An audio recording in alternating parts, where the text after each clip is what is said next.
What's up, ladies and gentlemen? How you doing? I'm happy to have you here. I've created this presentation in love because there's a problem that I see that needs to be corrected in our society and in our world, and it's something that has personally affected me in dramatic ways. But that's no problem because there is a solution to it. Because within all problems are perfect solutions, and I'm going to tell you about the campaign that I am doing um, to help people break out of the fitness fog and be forever fit. Before I tell you the story of how Project Breakthrough has started, I'll introduce myself. My name is Increase Stewart. I'm the CEO of Increase Body, which is a fitness, health, and wellness company that I formed in 2020 after COVID-19. I started off as a personal trainer, and I quickly realized that people weren't able to sustain great results and live healthy on an ongoing basis because people were conditioned in such a way for them to not be healthy. In my practice, that kind of frustrated me, and I didn't like the personal training life because I didn't like seeing the work being undone, and I knew that we needed to create some holistic, permanent solutions for people who really want to tackle this. And this is why we created Project Breakthrough to help people to abort an exodus of sort from a culture of being unhealthy and sick to the promised land of being forever fit. And it's specifically targeted for people who have a issue with starting and stopping in their health journeys because they were raised to be that way. And we're introducing Project Breakthrough, where our mission is to help you escape the fitness fog. Okay, this is a holistic way about thinking about health, wellness, and fitness, because I don't define fitness as having a six pack or being able to perform movements or perform exercises or feats of strength, feats of speed, feats of endurance, just aesthetics alone. I look at fitness as being able to handle pressure, to be able to handle stress, to be well adapt to different stress responses that may occur in life, because we know that by handling stress and pressure, we unlock part of ourselves so we can become more complete beings, so we can unlock our potential and be who we really are.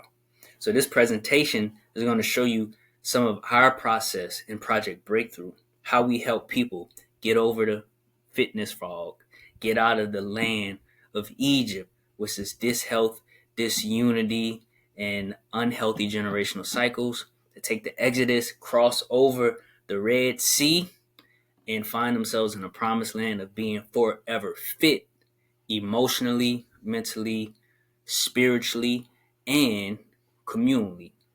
Because at the end of us being more healthy, us being more fit, us being more happy, whole, and well, we positively affect our communities in that. And it's a surefire way to make a better world, you know? So introducing Project Breakthrough. Again, you heard a little bit about my story and why I got into this, but I was getting people in shape. I was getting people great results, but the whole time I couldn't help but think about how to get people to adapt a healthy lifestyle permanently for themselves, and most importantly for their family and their community. And what sparked me along this journey is something that I call my fat grandmother story. My grandmother, who I love so much, Creole lady in South Louisiana, she she meant so much to me.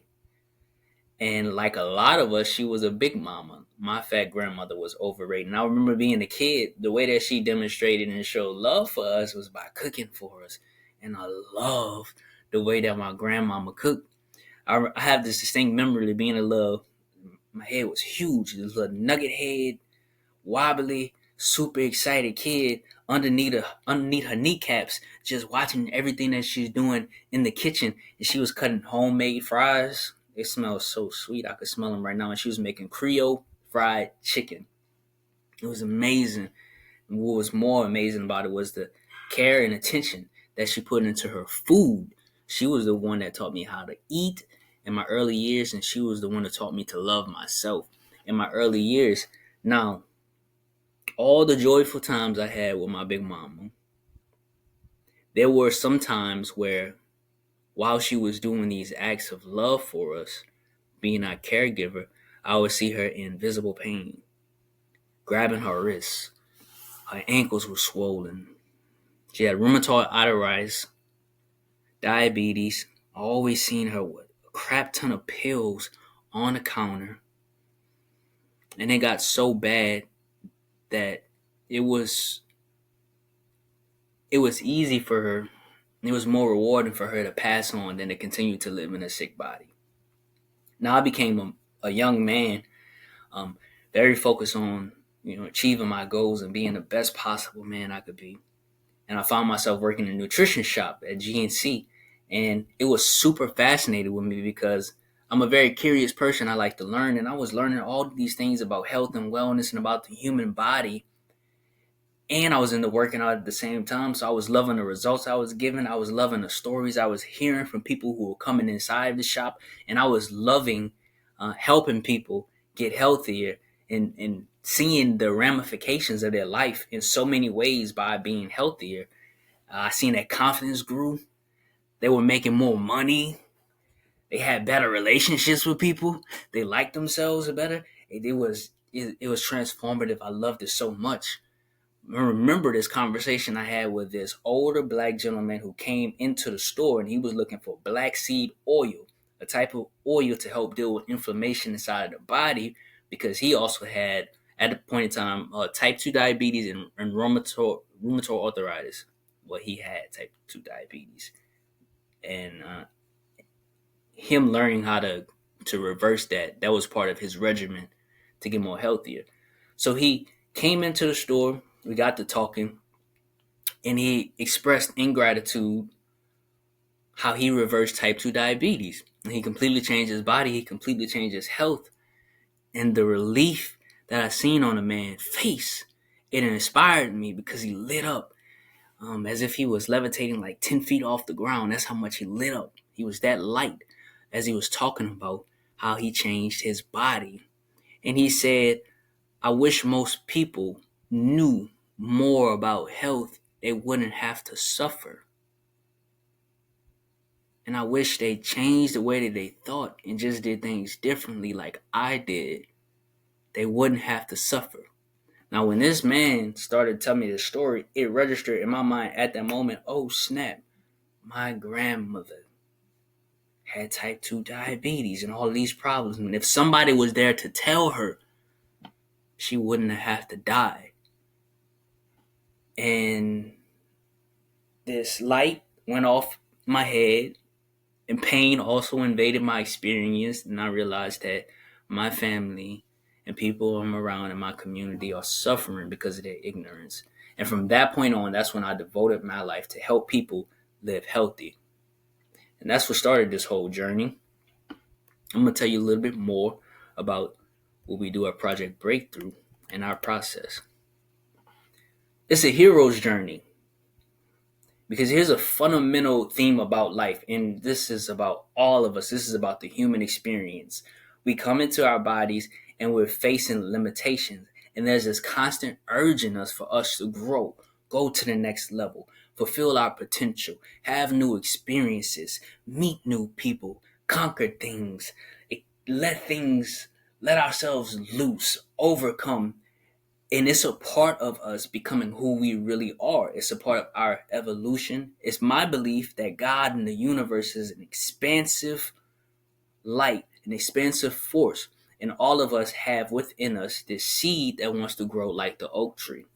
So the hero's journey is being able to overcome limitations, to being able to grow beyond and transpass resistance and traumas. The human experience is to break through. In this hero's journey, my particular case, my grandmother was a story for me of what it looks like to be overcome by ignorance and not being able to grow because of that ignorance. It wasn't just her ignorance, it was actually generational ignorance or generational curse. See, my grandmother she sort of stopped living because when her mother died when she was a teenager, she stopped her life to take care of her brothers. And from that point on, the growth factor, the openness to go to the next level, to become who she was meant to be, it dimmed, her light dimmed, and that led her down a path of slow deterioration in her choices, in her relationships, and the way that she felt about life. So when I seen that pattern from her, and I seen that that was a common pattern that was in our families, I understood that the process of getting healthy is not just a process of dealing with yourself personally, but it's also a process of perception, the way that you interact with the world, the way that you think about yourselves, largely in relationship to the way that you were raised. So here's the problem of why people are in a fitness fog, of why people can't break the chains of dishealth, disunity, and generational curses as it relates to living a healthy lifestyle in a body that they're vibrant in a body that they feel vitality and a passion to express themselves through their bodies and their gift. The problem is in this. The problem is that we were raised to be unhealthy at a few different levels. Imagine this. This is how I usually explain to people how to know if you were raised to be unhealthy. Every time a human being is born, the human being is assigned caretakers.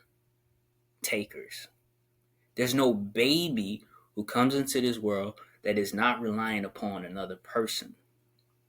And the baby from the human from 0 to 7 is in a state of hypnosis. They're in the theta state. Their subconscious mind is open. Their rationality hasn't developed yet. So that person is taking in all the experiences, all the information, everything without comparison, without judgment. They just take life for what it is and the way that they're being shown. I heard once upon a time the Jesuits said, if you gave us a child from 0 to 7, we will make a man, because they understood when we come into this life, we automatically assume the habits, the behaviors of our caregivers, which is why when you go on the path of real spiritual growth or real personal growth, you're going to have to address what some people call the inner child. That's the attitudes, outlooks, perceptions, and the way that you feel about reality that has been passed down to you by your caregivers. Now, what if your caregivers wasn't good at giving care to themselves? Now, what if the people who are responsible for showing you how to eat, interact with your body, feel about reality, feel about learning, what if those people themselves were unhealthy? That would mean then you're born into sin, or you're born into ignorance. You're born in a way of living that's counterproductive to the way that you're supposed to live to realize your full potential. I discovered this problem that people weren't struggling to live a healthy lifestyle, not because the information wasn't there, not because the discipline wasn't there, but because they were raised to be that way.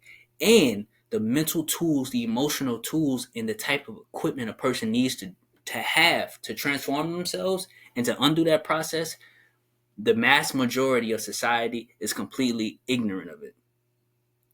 So we're not unhealthy because we don't have food, because we don't have resources. There's gyms everywhere and they're super cheap. We're unhealthy because of our ignorance.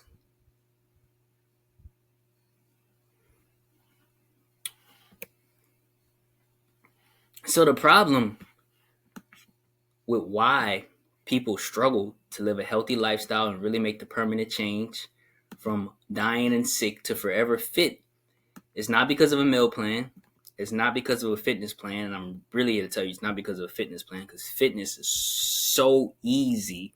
As long as you exercise and push yourself and learn every day, you can have a fantastic body. It's not because there are lack of tips and tricks, because the social media space is filled with fitness content creators who are giving people who otherwise who wouldn't have advice Major advice. And it's not because you don't have accountability, because there's ample amount of accountability, and there's probably trillions of times where you've been triggered and you realize, oh my gosh, I need to get healthy. Oh my gosh, I need to get healthy. Oh my gosh, I need to get healthy. How much more accountability do you want? A fit person and an unfit person, they really have opposite mindsets and opposite attitudes about the human body. The key to being forever fit is to have the right mindset and right attitude about the human body. But how are you going to do that if you were taking care of caregivers who have poor mindsets and attitudes about their body? In my example, my caregiver was my dying fat grandmother. And the only thing she could teach me about health was go see the doctor and take medication. So here's why people are stuck. I'll go over it again. Here's a few points why people can't be forever fit and why they're stuck in this fitness fog. Number one, as you can see, they're thinking about fitness the wrong way. They were giving the wrong paradigm, the wrong mindset about how to deal with their bodies and how to think about their health. They were raised to think that way. Number two, they have the habits of a fat, unhealthy, and uncomfortable person. They don't appreciate their bodies, really. They've always felt uncomfortable with their body. They always wish that they had a different body, a different face, a different genital size, a different breast size. I mean, the amount of physical insecurities about the body that humans have, it goes on and on and on, and this body dysmorphia is a real thing. So they don't have a good attitude and appreciation of their own body, and it was probably given to you by negative comments, condescending comments, poor attitudes about your body or about the body or about a parent that you observed from childhood.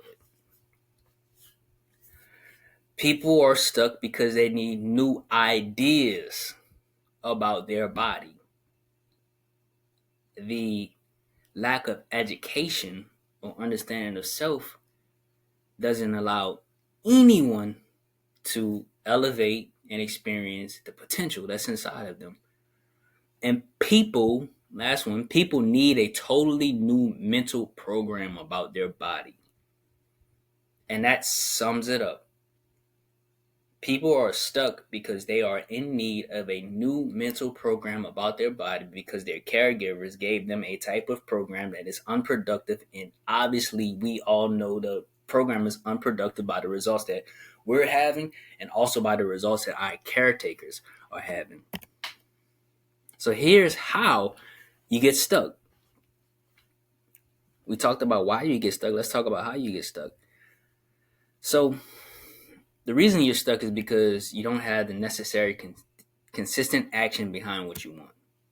We all know to live a healthy lifestyle has a lot to do with the way you think, the way you feel. That's first and foremost. The way you eat, that's second for sure. And living an active lifestyle. I'm not just talking about going to the gym. I'm just talking about living an active lifestyle. And if you don't have those habits in place, you're going to be doing different habits that get you the obvious results that you have. The other reason of how people get stuck is they have the wrong ideas motivating them, and that causes them to feel resistance. And that's really contrary to progression. If you ever want to put a halt in progression, all you have to do is sow negative seeds of doubt in people's mind, and they will stop moving. This is how it works. Somebody is a visionary. They say, hey, let's create a new piece of technology that is going to take rainwater, filter it, boil it, and make sure that it's safe to drink for our village. And then the other person comes and say, how do you know this technology is going to work? What happens if people drink from this water and the testing is wrong and now the whole village gets sick? That seed of doubt stops progression. When most people decide, hey, I want to be healthy and I want to be fit, one of the first things that happen is they are facing negative self-talk, and it automatically halts their progress. The other one, your belief system is failing you. You got the wrong belief, so therefore you experience failure. I give you an example. Somebody has a belief system that carbohydrates are bad. Okay. But then you ask them, what is a carbohydrate? And they don't know. So obviously the belief system is about demonizing food, feeling guilty eating, and it's causing a sort of blockage and a dysregulation in creating a new pattern, a new habit because of negative emotions. So that's an example of your belief system is failing you, or your belief system about what you could do when you work out is failing you. Someone said, I can never run a mile. I've never run a mile before. Well, the person who believes they can, the person who believes they can't, they're both right. Um, you have belief systems that are undermining your progress. This is how people get stuck. And the last reason people get stuck is they don't know the tools to change their belief systems.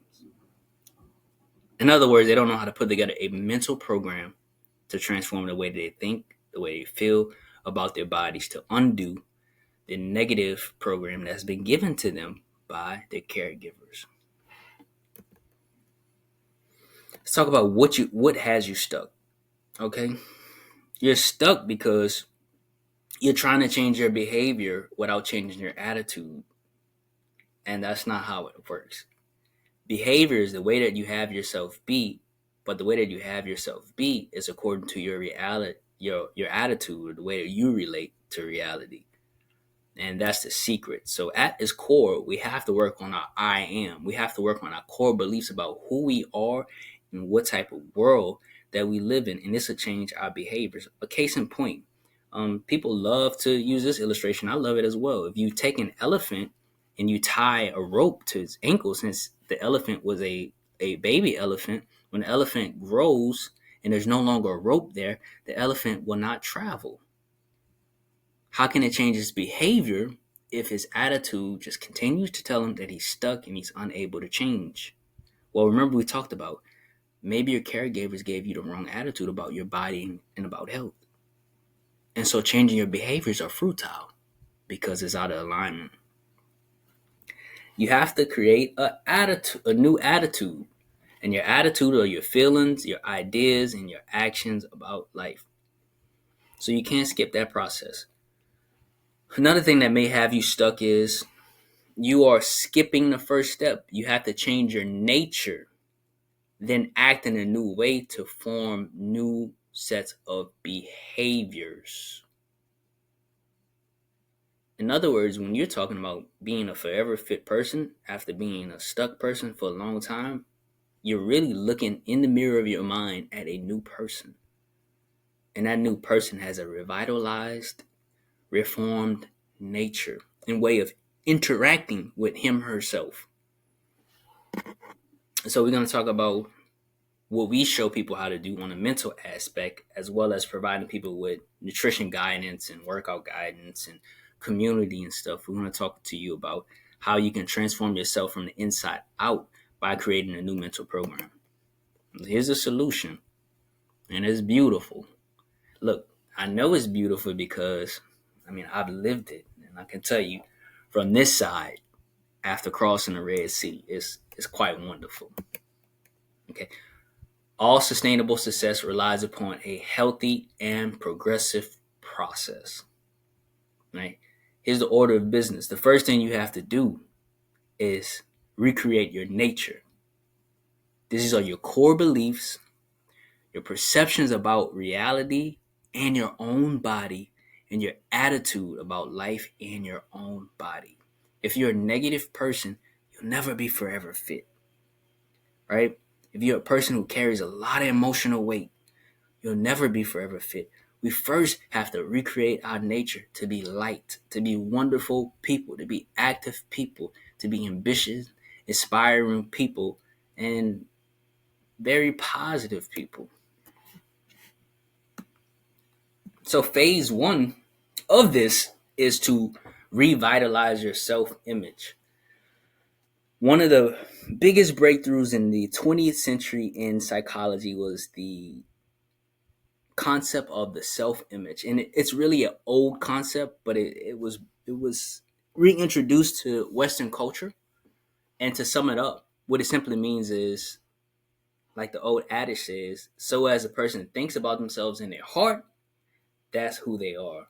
And the way that you think and what you feel about yourself is how you express yourself, right? And poor health is a poor expression of oneself, but being um, vital, vitality, strength, vigor, liberty, these are positive expressions of how you think you are. So if you ever feel that you can't do something or you're struggling with something, you first need to start with your core belief about yourself. Phase two is organize the mental work. And this is something that we teach people with my company, is how to use techniques to recreate your beliefs, to recreate the way that you feel about yourself, and to start to get on the progressive end with working with yourself, doing the internal work. Number three is to discipline your attitude to reform. And that's about creating structure around your new mental work to help support the process you've begun to make the character transformation from being stuck, frustrated. I don't want to say disgusted, but disgusted, because you might be disgusted with yourself, unhealthy, in generational patterns that don't serve you, to being free, liberated, and forever fit. Here's the 3-step phases that a person has to go through. And a basic understanding about this is we usually approach our nature by doing things because, let's face it, in our Western culture is quite materialistic, and there's a praise on and a focus on right action over right thought or right emotion. And based upon the way human beings operate, that's actually just upside down and reverse. Just because you do different things don't mean that you really have different beliefs about yourself. And this is why people who start to do different things to get healthy, they quickly find themselves falling off because it's an upside down approach. I want to offer a different approach to you. The next approach, which is the approach that we teach, is a total reality shift that starts with understanding yourself and your nature as a human being.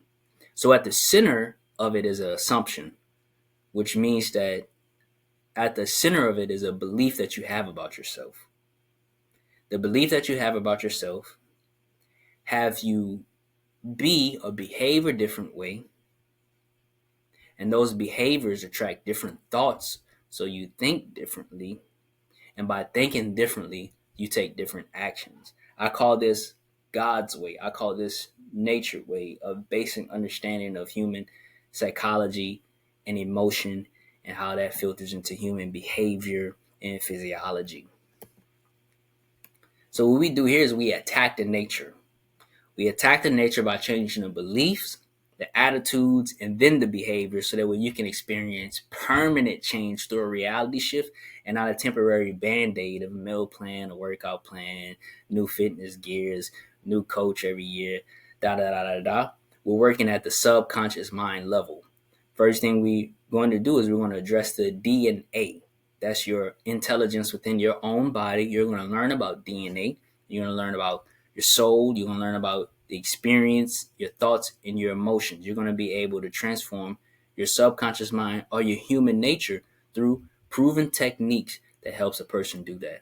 And all of this is scientific based. All of this is based in ancient traditions. The information is out there. We just streamline the information, organize it in such a way that you can take it without all of the time researching it. And ultimately, as you do the work, it's just that you say, I want to make the exchange with someone to help me do the work. And that's why we're here. Most people are totally unaware of how to transform their minds. They've never heard about the subconscious mind. They've never heard about the importance of DNA. They don't really understand attitude. It's not something that's taught in school. Action, behavior is taught in school. So in most people, they are in opposition of their own true character, their own true expression. And this is why most people in our society are deeply frustrated, deeply depressed, and deeply sad, because they're not in alignment with themselves, nor do they know the program, the wisdom, and the teachings involved to help them get into better alignment. And some people, have a lot of trauma because they were raised in a certain way that leaves them unhappy, broke, disgusted with themselves, out of peace, without harmony, and they haven't gone through the process of reprogramming their subconscious mind or their inner, deeper behavior to really make a permanent reality shift, to make their dreams come true. That's what the permanent reality shift represents, making your dreams come true. So what we do at Project Breakthrough is we've created a program that shows you these techniques step by step, give you these habits to adjust your nature, and then adjust your behavior the right way, inside out. And I call that God's way. Second order of business, then we start to get into the behaviors, and that phase is the way that you self-educate. You continue to learn. The other phase of that is the way that you eat, because we are a nutritional coaching, food coaching company, and the way that you work out, because we're all a fitness company. Here's the 5 pillars of fitness. I'm not going to spend too much time on it because you can download my book if you want more of it. But your body, you rule it. This is a way of thinking about your body. This is a perfect attitude that puts you in control. You're not a victim of your body. You're the one that's going to be able to get the most out of it. The inside out approach, that means that being healthy really starts with your thinking, your ideas, your attitudes, your behaviors. Trust adaptation. It simplifies fitness so much. If you put your body in a particular position under stress conditions, it's just going to adapt, so you don't have to overthink it. You can just enjoy it. Nutrition is a personal culture, because if you want to change the way you eat permanently, you need to change your relationship with food. And strategic movement is wisdom and is knowledge and experience, knowing what type of movements produce the type of effects that you want to see in a mirror or to feel within your body in your everyday life. So the ultimate aim here is to become a new person, a person that you're pleased with, someone that you feel pride in, someone that you feel joyful about, to be able to touch yourself and look at yourself every day and just feel your body and feel great satisfaction with it, because the body is a wonderful thing. And we want to get everybody forever fit, because it's a wonderful answer to breaking generational curses and changing the way that our world operates. So if you're interested in working with us, obviously there's an application that you can fill out. We'll give you a call. And number two, if you're not interested in working with us, I hope that you got value from this information and you know where to start and to break through the fitness fog, that frustration, and create a permanent reality change for yourself. Thank you. This is Increase Stewart. I'm happy to be of service today and to help the world get forever fit through Project Breakthrough. Y'all be blessed. Ascend, ascend, ascend, I say.